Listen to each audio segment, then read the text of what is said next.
புளிய மரம் தான் இங்க வந்து ரொம்ப அதிகமா இருக்கு. புளிய மரம், வேப்ப மரம் அதெல்லாம் நிறைய அதிகமாவே இருக்கு.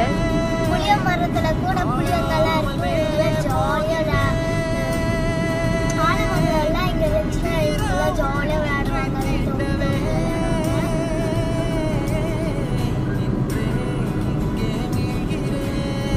இங்க போய்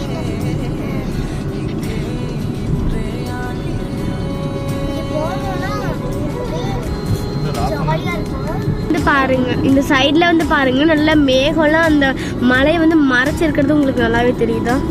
இந்த மலையை வந்து மறைச்சிருக்கு. இது வந்து ஏற்காடு மலையா? இது வந்து ஏற்காடு மலையா? ஏற்காடு மலையில ஏற்காடு மலை